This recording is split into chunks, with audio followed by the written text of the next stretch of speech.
Welcome, everybody. We're so excited to have you here this morning. We're going to have a great webinar today, everything about setting up the basics of setting up your financial foundation for your small business. So on to why we're all here is our workshop presenter today is Tina Parmigiano.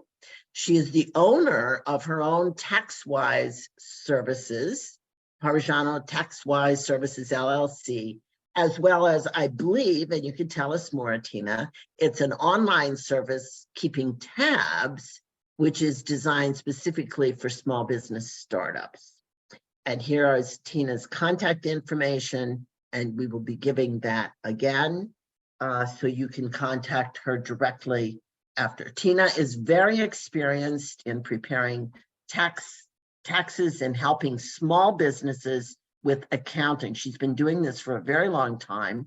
And the thing that we like, well, we like her in general, but the thing we really like about her is that she is a SCORE mentor as well. So she works with SCORE clients and understands the needs of small business owners. So she really speaks to that.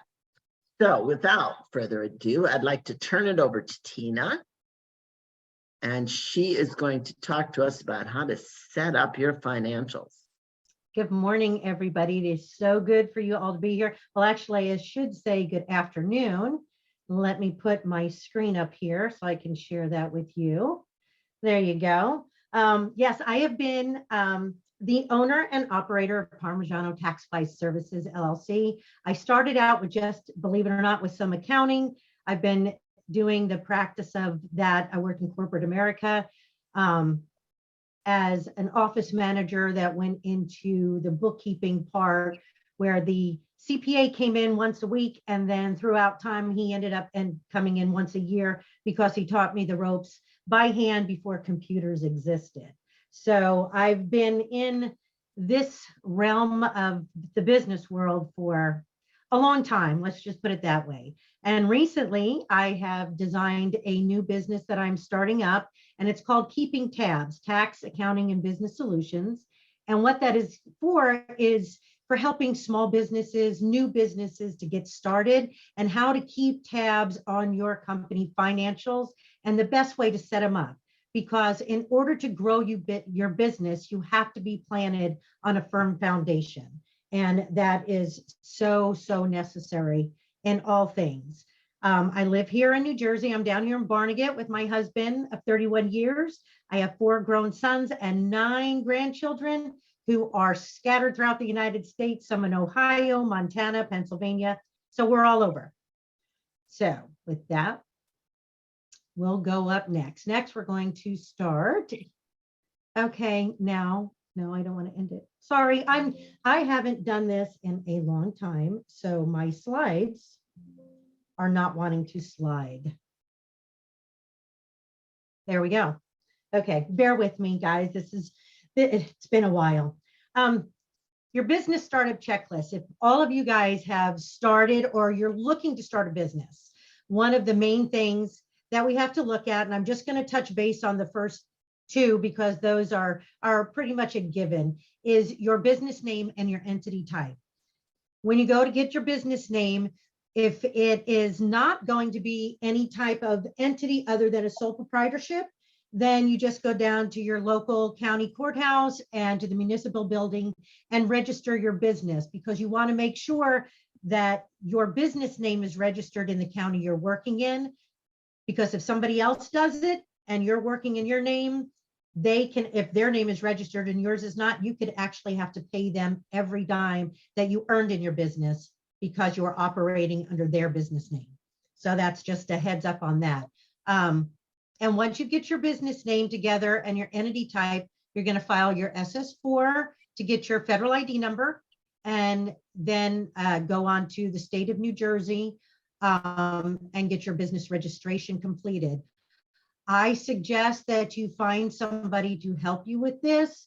There are some online places that you can go later on in the, no, I don't think it's in here, I'm sorry. but you can actually put in there that it's best to go either with the CPA, an accountant, talk to your tax professional, but get good, solid advice before you go and register your business, because there are different tax ramifications. And don't let anybody tell you, oh, you need to have an LLC right away. Because if it's small and you're operating very small, you can operate under your business and just as a sole proprietor, but make sure that you have that federal ID number in place so that you're not giving out your social security number to everybody. After that's done, now here we come into the juicy part of your business startup. This is where your foundation is laid, and that is opening up a bank account. In order to open up a business bank account, you have to have some form of ID, picture ID like you always do. But for the business, you have to have that letter from the IRS stating your EIN number. It's the SS4 application after it's been confirmed.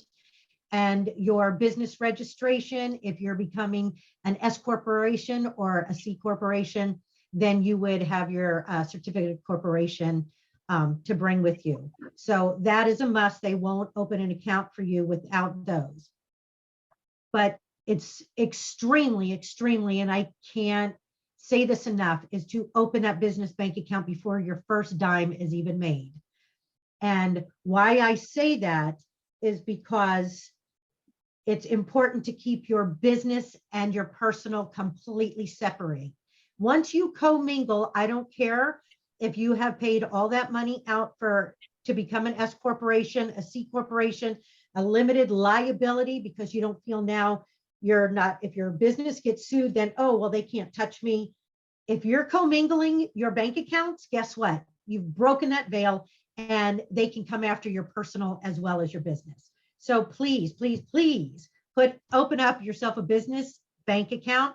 Not only that, this way you can keep track of every dime that you are putting into your business out of your own pocket, and then what is coming in from outside, what your earnings are starting to be, and how much are you laying out? What does your expenses look like? How much do you have to pay a month?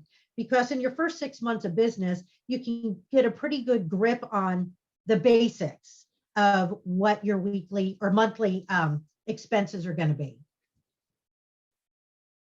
Then we're going to do your accounting and bookkeeping system, which is a must. And then we're going to count the costs of where we're going from there. So choosing your business name, we touched on that. If you go here to the business name search, everybody, if you want a copy of these slides, grab them, because you can just click on that link and it will take you there and you can research your business names. I suggest coming up with 2 or 3 so that you have a backup in case the first or second one are chosen already and you need to go to a third one. Sole proprietors, you don't have to worry so much about that. You go and file at your county clerk office and they will look up the name for you on that. Types of business entities. Real quick here, sole proprietorship means it's you. You by yourself, you own this business, you're starting it up, and there's no protection against any kind of liability. You are responsible for everything in your practice. Limited liability company is recognized by the state only, not by the federal government. When you are limited liability company, you will file a Schedule C tax return just like a sole proprietor will. And only the state recognizes that, and it's state laws that combine to that. As far as the federal government is concerned, you're just a sole proprietor. Limited liability partnership is just a general partnership that has now got the liability in place. General partnership is without any limited liability onto it. It's just partners signing up. But if you're going to go into partnership, limited liability partnership, go into business with anybody, make sure that you have a contract, an operating agreement with those partners, whether it be your spouse, your friends, your family, somebody else. It has to be in place, because in the long run, it will save you a lot of time, a lot of heartache, and a lot of aggravation if something goes wrong in that partnership. S corporation is just another form of tax, where now you have more liability protection in that the owners are now on payroll, and there's a lot of benefits to S corporation, and also a C corporation that is for larger, and depending on the type of business that you have. But those are just the basics of the entities. Next, we'll go, as I said before, you have to apply for the EIN, and that is there. And you know what? I just started talking so much in the beginning, I beat it up. So you guys can take a look at these, at some of these. That's what happens when you go live, is sometimes you get ahead of yourself there. You can go here, and this will explain to you where to go for the SS4 on the irs.gov, and you can fill that out yourself. But if you have someone that is helping you fill out everything, it is included when you're doing your LLC business registrations or any of the other registrations.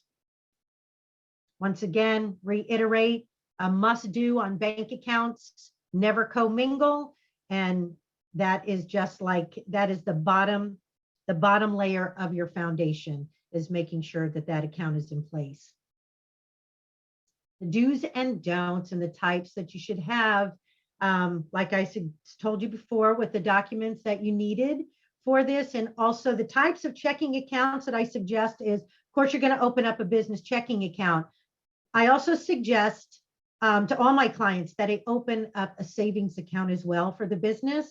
That is good to put in some cash for overdraft protection. But also, if you are selling products or the services that you sell, you have to charge sales tax on your labor. Then it is so important, because I have a lot of clients that have done this over the years, that they end up, it comes time to pay the sales tax at the end of the quarter, and they don't have the money to pay their sales tax because they didn't separate it out of the checking account, and they're just going along, and they're new and they didn't realize, and then boom, now they get hit, they got to pay $3,000 sales tax, and they don't have the money. So I suggest that every time you get sales tax, that you calculate it all, and at the end of the week, you transfer that into your savings account for safekeeping until it comes time to pay your taxes. And the third one is your payroll tax. If you have any kind of payroll, or if you're an S corporation, make sure you have a payroll account, because that is where you are going to put your payroll money and all the payroll taxes as well into that account. And also, if you have an outside payroll service that is doing it, all the money will go in there so that they are able to pay your payroll taxes to both the federal and the state.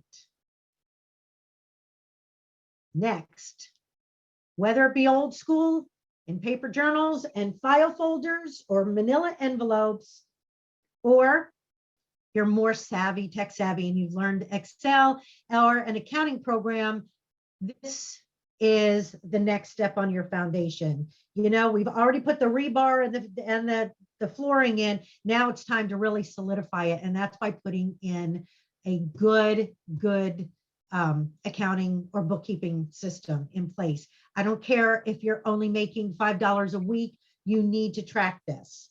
There are multiple ways of doing this. You can do it by hand. You can have a binder. I have people that take just your normal spiral notebook, and they put tabs on it. One is for income. They flip maybe 10, 15 pages. Sometimes it's only 12. Put another tab that says expenses, another tab that says, my draw. And that's the money that you pay back to yourself. And what you do with that is, this is where every month you want to tally up all of your income in the one section. In your expenses, write down every time you spend money for your bank account. This way, as you're going through, you can see, oh, wow, I paid a lot of money for office supplies and I don't even know what I've got. If you're like me, I told a friend of mine, come to my house and I can supply all your office supply needs from all the offices I've had, and I just kept buying. And you forget. I love office supplies and it's crazy. I spent too much. So now I don't have to buy office supplies probably for another year when it comes to that. You can do the file folders. Take 12 folders, put the month of each one, and at the every month you're going to put all your receipts.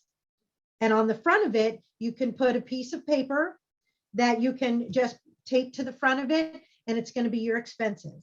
And you put down what your expenses are at the end of the month. You can go through, or if you want to do it weekly, just tally up. This is how much I paid out for these things. If you're a service-based business and you've got a lot of times, like if you're in my type of business, you don't have a lot of weekly charges. It's more monthly or bi-monthly, quarterly, things like that. But say I have a power washer company. And so they have on a regular basis, they have their soap and their fuel for the machine. And they have all the different things that includes in that. They get their receipts for everything that they do. And so every time he gets a receipt, he puts it in that folder. And that way, at the end of the month, you can either give that folder to your bookkeeper and they can do your books, or you can do it yourself. Journals and ledgers are old school. It's the same thing. If you're a paper person, those are the easy ways of doing things. They also have record keeping books for small, very small things that people that want to just start out and they don't really, they're not really tech savvy, but they're not ready to hand it over yet. Digital software, you have Wave, the free versions you can see here. Wave is great. I've checked them out. They have a free version that can grow with your company. Zip Books is another good one. Anything in red has a link that if you click on that, you can go to it, and it's great because there's several different hubs you can go on. If you just Google free accounting software or bookkeeping software, these will come up and they'll tell you more about it and what their services are. But each one of those have great versions for business startups if you're looking to do things through a digital software. Paid versions, QuickBooks has both desktop and online. Online has a very simple, basic startup version. And the nice thing about the QuickBooks that I have, I would say, all of my clients that I do their bookkeeping for are on QuickBooks Online, because you can share your QuickBooks with your accountant and they can oversee everything. They can balance everything out. They can take care of it, but you still have access to go in and see what's happening and to run your own reports and have, your own access. The same way with Zoho Books, which is fairly new, but they have a free version as well as a paid version, and FreshBooks. And there's so many more out there, but those are just some that you can get a good idea. For those that love Excel, work up your own spreadsheet. You can go into Excel and actually download a template for your spreadsheet and take it from there and tweak it to the way that you would really like it. Next, we have keeping track of your income. This is part of your bookkeeping. Is how do you take in income for your business? You have your checks. Like I used to do direct sales, and we always said you have 3 types of payments, so that your husband couldn't find out. This was for the women out there. We took checks, credit card, and pay on time without the husband noticing, so that you can get what you want and everything. But in real life, this is what it is. You've got checks, cash and credit card payments, of course, but don't forget your bartering. Bartering also, if you're bartering with another company, in your books, you need to write down how much you would have charged them for what you gave them versus what they gave you, because it's still income in and money going out. It's, even though it balances out, you still got to keep track of it, because say I did a tax return for somebody and they did something for me, we give each other the invoice, and you either come out ahead, sometimes you break even, or sometimes it's a little bit at a loss. So you still have to keep track of that. Cryptocurrency is a whole nother ball game. people aren't using that so much right now, after everything that's going on. Debt forgiveness, that is actual income because you've already written that debt, taking the expense for it because you say you've paid it, but say you get a refund or you've purchased things and now you don't have to pay for it anymore. That's actually considered income. It's just like going bankrupt and you get that 1099-C, it's still considered income. And interest earned on checking accounts. If you give one of the owners of the company a loan, they are required, and the IRS has the guidelines and the boundaries on that, to pay the company back with interest. So the interest from those loans actually is income into the company. These are all different types of your typical business expenses. You can just look over these. They're the normal things. Not only that, I like the way these are listed out because they're actually taken from a tax return that the tax preparer will be looking at. And these are kind of the categories that are the most important when you are dealing with your business.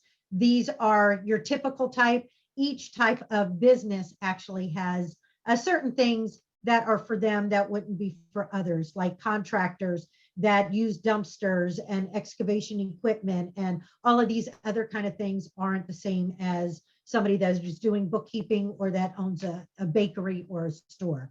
So these are just some to touch base on.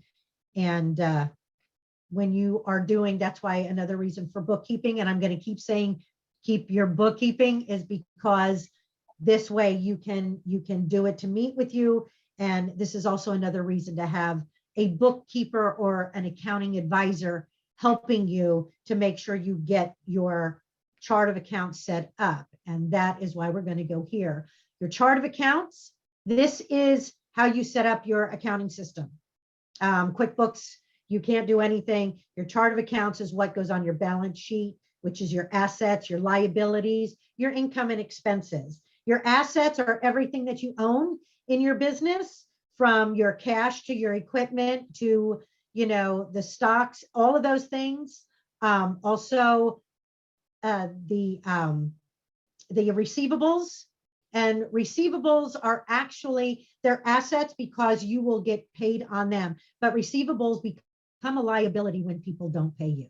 So just a heads up on that one. Then you have the other part, which is the income statement accounts, which is for your profit and loss. That's your income versus your expenses. So your chart of account is where you're going to list the different things, like you have expenses and you have payables. You'll have your federal tax payable, and then you'll have your federal tax expense. What happens is when it is paid out, when you pay a payroll, you give the employee their net check, but their payroll taxes will go into the tax payable. Once you submit the check to the IRS and to the state, it is now taken out of the payables and put into the expense account. The expenses are then, that is what takes the money out of your business. So until they are paid, they're just a liability. Once they're expensed out, then you can expense them on your tax return, and you know exactly what you're paying out. Next, on your balance sheet, I'll go into that. Tina, yeah. Yes? Tina, could you go back one step Sure. for me? What is the purpose of the chart of accounts? The chart of account is where all your transactions are put into.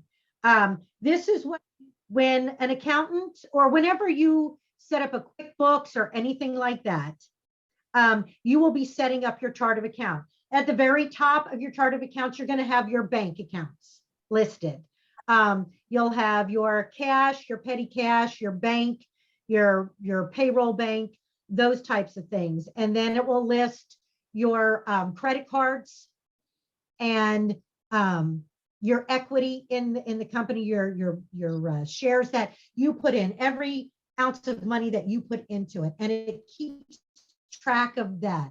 You have to have a chart of accounts because this is the account means it accounts for where your money has gone or where your money is coming from. It accounts for where every transaction that you do in your business, it will go into one of these. This is just this little chart of accounts here is just like an overview, but say down here, you've got salary and wages, which is expense, right? You're going to break it down and it will come and say salary, which will be without, or wages, and then you'll have payroll tax, federal tax, state tax, unemployment tax, and it breaks it down. So you know at any given time, you can run those reports.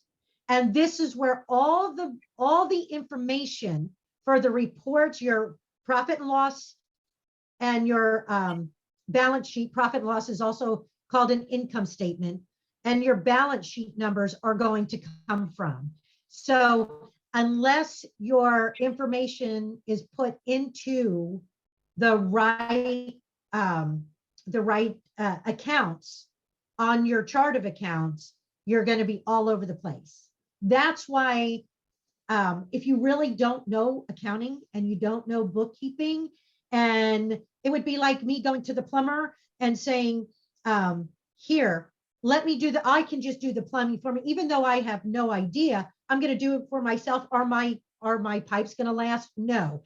If the plumber says, oh, I can do the counting, and he's never done it before a day in his life, and then he gets to the end of the year and he's trying to get a loan or something going, but I need this money. Well, where's your profit and loss?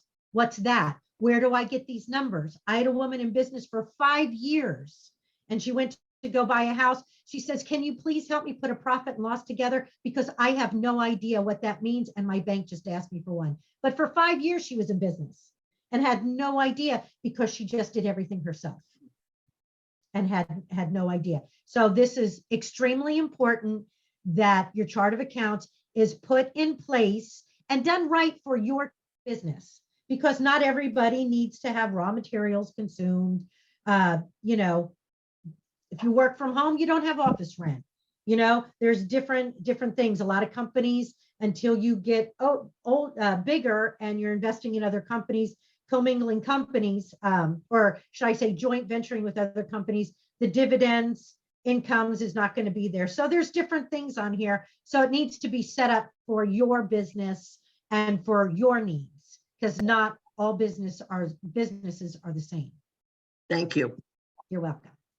And so that's the balance sheet, basically shows the value of your business as to where your profit and loss statement shows the profitability of your business. What's your balance sheet? It reports the company's assets, your liabilities, and your owner's equity. So your assets minus liabilities and owner's equity, which sounds weird. That's when you have all your it can get so confusing just trying to talk about it. Liabilities plus owner's equity equals your assets. Because say you bought a boat, you have a charter business and you have that charter boat, and you put $25,000, your boat cost you $50,000. You put $25,000 down, and $25,000 is still needs to get paid out. Well, $25,000 of that is going to go into your fixed assets, because you only own half of that boat. The other part is going to go into your liabilities as a long-term loan, because you are paying that off. So the two together, and a balance sheet, why they call it a balance sheet, is everything up here, everything on this side, your cash, your accounts, your investments, your inventory, everything that you purchased, that you own, that the company itself owns, those are your assets, your furniture and fixtures, your equipment that the company owns. Maybe you have the building, if it's if you have a garage attached that you've turned into your office, you own that. That is an asset. So you take that, and that's where you're going to get your net fixed assets, right? Then on the other side, you're going to have your liabilities. That's everything you owe to other places, accounts payable, or your monthly bills, like say you are renting something that's going to go into accounts payable. Those are short-term things, your short-term notes. Like you opened up a 6-month loan. A lot of businesses are taking these day loans where they get $10,000, they pay $3,000 fee, but they're withdrawing, they're paying them back daily on a daily basis because it's got to be paid back in like 9 weeks. And it's really weird. It's crazy, or 9 months. To me, it's loan sharking that's been legalized because I think the interest rate they show on it is something like 147% on some of those. So you have to be real careful. It sounds good, but it can get you into a lot of trouble. Your interest payable, taxes payable, that means that when you're holding on to your federal and state payroll taxes until they become due, they sit into your liabilities. Those are your current liabilities. Anything that's long-term is the mortgage, loans, SBA loans that some people may have gotten from during COVID, all of those things that you're paying back over a long period of time. Those are your long-term liabilities. And your shareholders' equity. This is really important that you track your capital stock, what you paid into your business from day one. A lot of people, when they think shareholders' equity, that's more S corporation, just the owner's equity in the business. Because what happens is, and I'm dealing with this a lot, and this is why this is so important on your balance sheet, and because I do taxes, you can no longer file a tax return on if you have a partnership or an S corporation, 1120S, 1120, or a partnership return without filling out a basis sheet on the K1s. And your basis for the individuals in the company is going to come from your equity in it for what you put in that year. And the other important thing is the retained earnings is what was left over at the end of the year that goes back into the business. So that's what you've retained after all your expenses and everything. Those are your retained earnings that you've kept in the company.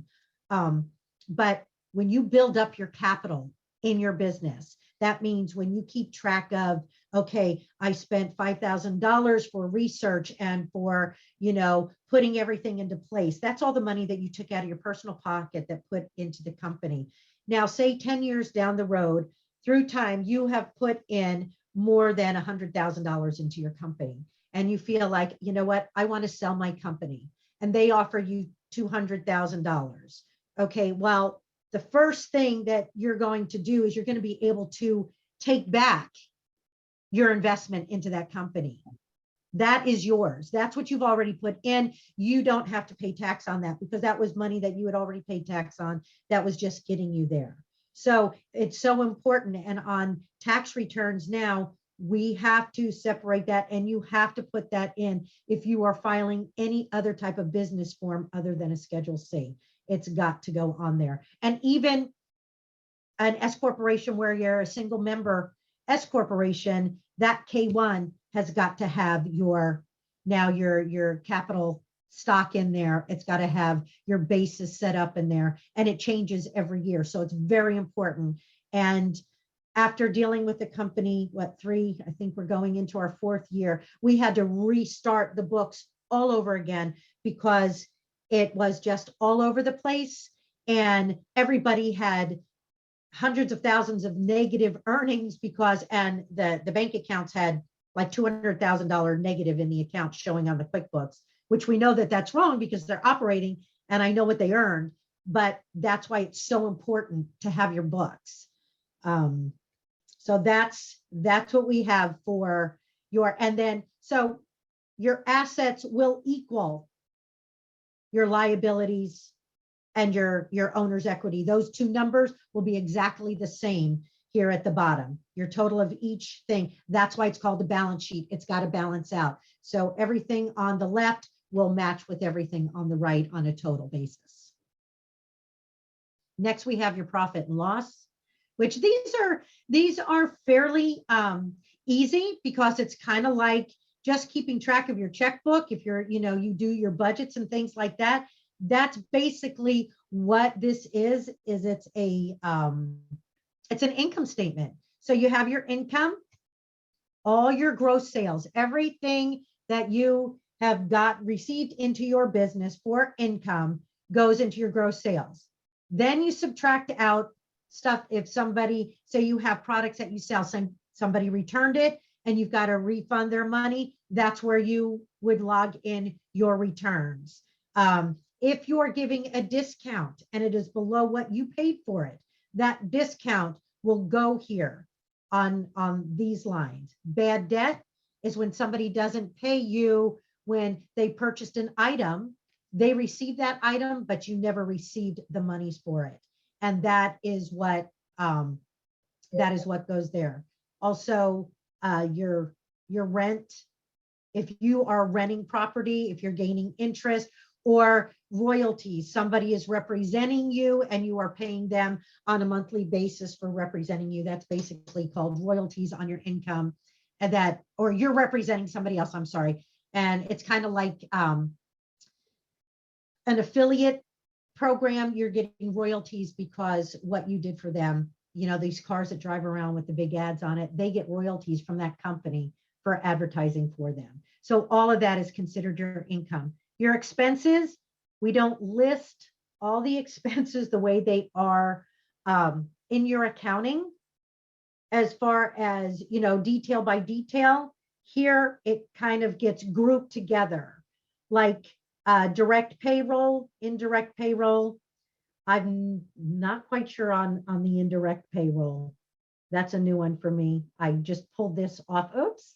I just pulled this off of a another form. So I didn't look it over quite, but your payroll, indirect payroll would be to pay somebody that is not on, that is working for somebody else, but you're paying them. So it's not directly for you, it's for someone else, but you're covering it. The cost of goods sold, a lot of people don't need to use this, but they do. And cost of goods sold is more for, like, if you have inventories, you're holding, you have things that you're holding and sell later, unless if you're manufacturing something or making things, that way you bring in your materials and everything to make the end product, and you have that much in your inventory.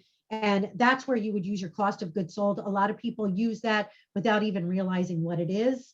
But this is basically, your sales expenses. What does it cost? If you're selling something and sending something out, your postage and shipping and those things, that is all the expense that you would pay for that, i.e. your website, your SEO, if you've got somebody, your VA, all of those different things. If you're using them to put on your social media stuff, you can group that into advertising and promotions. Office expenses, you can group all the different things that runs in your office into office expense. Even if it's, if it's your computer program that you have to use like Calendly, different things like that, you can put it under office expense because you have to have those for office expenses. And the list goes on. You can go down through these, you can tweak these. These are a great list because these are also based upon a lot of what you see on a tax return. And this is what your tax person will ask you for these amounts or for these items when they are preparing your taxes. And then you have your net income, your gross income here, that would go here. Then you add up all your expenses, you subtract it from your income. That will give you your net profit or loss, and then your net income after tax. And that is if you're paying payroll tax, not payroll taxes, I'm sorry, but sales tax on these things. After that's taxed out, then you have that. At the end of the year also, this could also mean after you do your tax return and what kind of self-employment tax you would have on there for the income taxes. So that is where that is. So did I just go? Okay. Now, Count the cost first. Don't pay too big a price for pursuing minor values. Some people think that hiring a bookkeeper or an accountant is, bookkeepers don't have to be real expenses. If you're a small business, you don't have to hire a big CPA firm, because unless it's a smaller one and they're somebody that you know and you trust, and you just have to have a CPA. But they are more expensive because of their expertise, their credentials, and all of that. Hiring a good bookkeeper that may just check in with you. They can do your books maybe once a month, and that's all they would need for several hours. It might cost you $150. It's a minor, you might think of it as, oh, well, I can do it myself. But here's the problem. After a year's worth of doing it yourself, if you didn't have it set up right, and you are doing all of these things and you're putting it up there, and it comes time for taxes, and you're going, okay, well, here, you can log on to my QuickBooks and you can see this, or you can log on to, here's my financial reports, and we're looking at it going, okay, and we're looking at your bank statements and they're not matching to your books. Somebody's got to come in and redo that. I had a company that came to me he had the option of having his QuickBooks completely cleaned up, which was going to cost him not $150 a month, which he would have paid for in the beginning, because he only had maybe 100 transactions a month, so it wouldn't be more than $200 a month. It was going to cost him over $10,000 to have his bookkeeping cleaned up to where he can start. It was better for him to start afresh January 1st, and we started a whole new accounting process for him, got his books in place, got his chart of accounts set up properly for his business, and it saved him a whole lot of money. But it did cost him in the long run as far as tax return, because of the work that I had to endure in order to get the information right in order to do his tax return. So it's so important that is why it's important to talk to people that have expertise in bookkeeping, accounting, whichever one you choose. Accountants are, they do more of the financial side of the bookkeeper. You can hire a bookkeeper that just does the data entry and knows her debits and credits and his ins and outs of the bookkeeping of your business. Extremely important, because you have to count the costs. And don't be afraid to hire somebody and put things in place right, because it's better to start off right, knowing the cost, than doing it wrong and paying the price to fix it.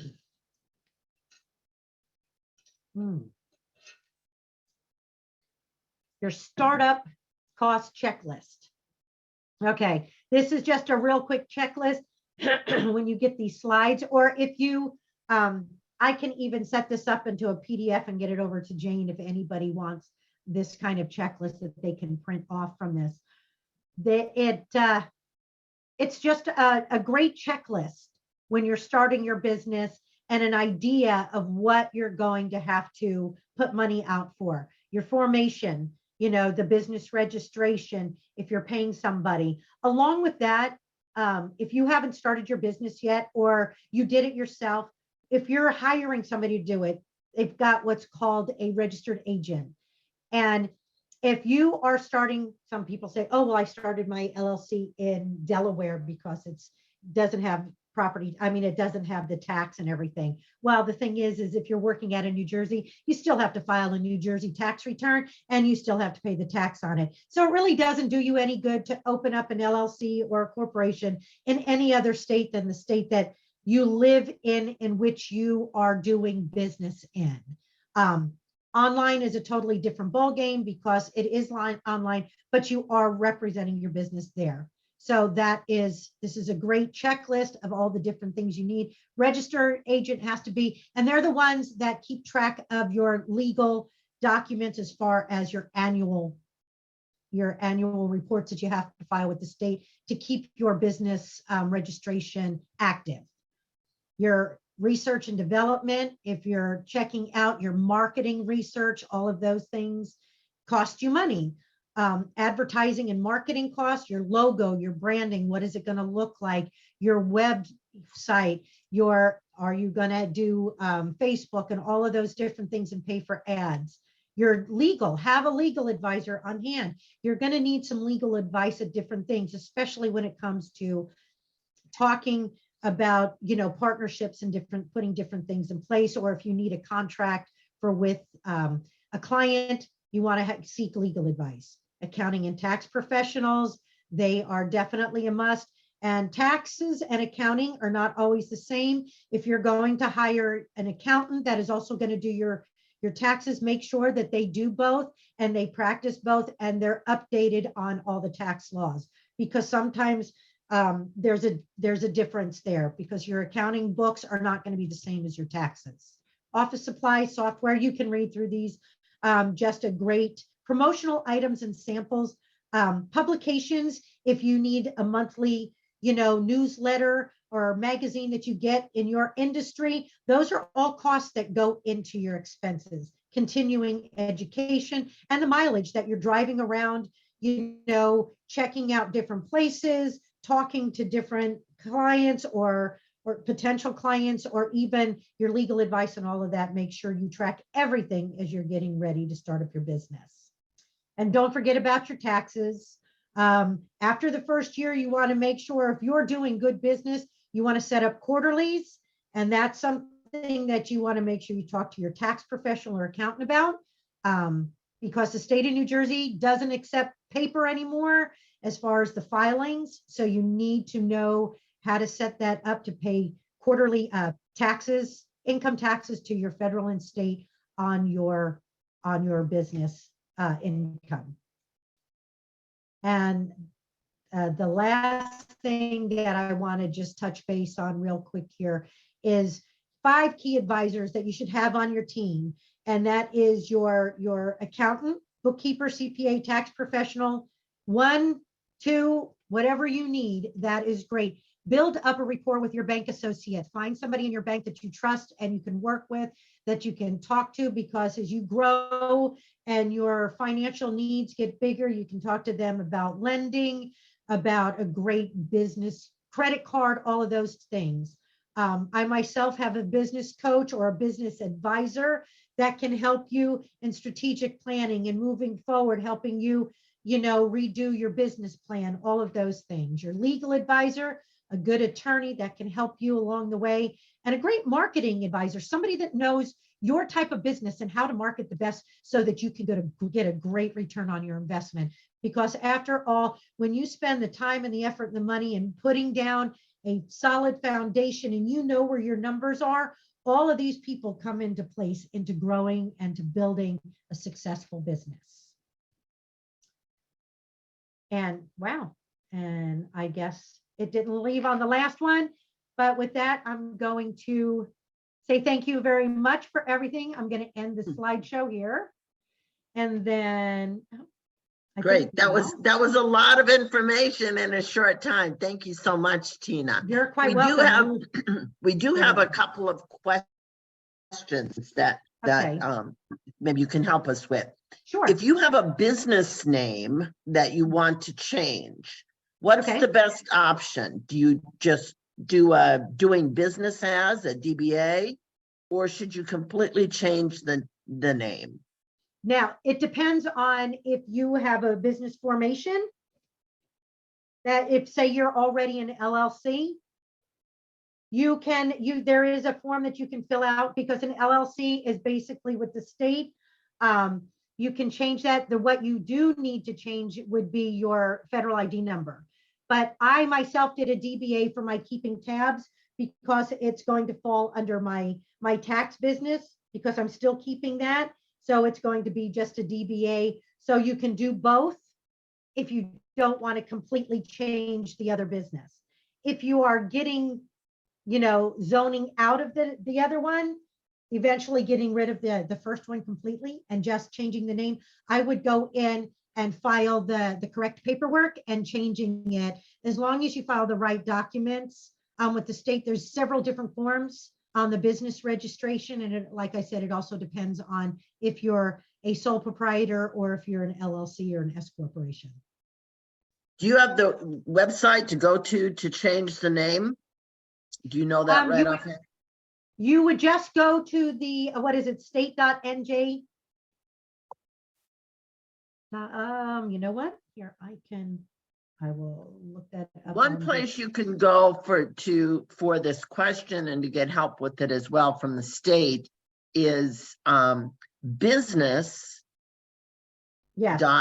.nj.gov.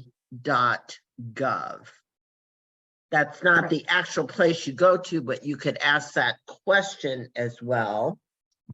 Right. Or you can also go to the state of New Jersey website, which this one here, you can, let me see, if I go on there, you can actually go right into the business where it says business registration. And yeah, business is here. And that is, I'm going to put it in the chat for any of you that want to check it out. Okay. Here, let me put this right. That here. Okay. There you go. That is to this, it's in businesses right in there. It's going to give you the business registration and those forms there that you can look up. And it will tell you explicitly, or better yet, if you know of a tax person and you need help doing it, your CPA or accountant, they can help you with that too. They know, or if you have a lawyer that deals in corporate things, then they can also tell you where you can go on that or help you file it for you. Okay, someone wants to know, do you have an opinion about LegalZoom? Or I believe there might be an accounting Zoom that you know, kind of pre-formatted. Yes. Online. I know a lot of people that do LegalZoom, and it's good if you know what you're doing.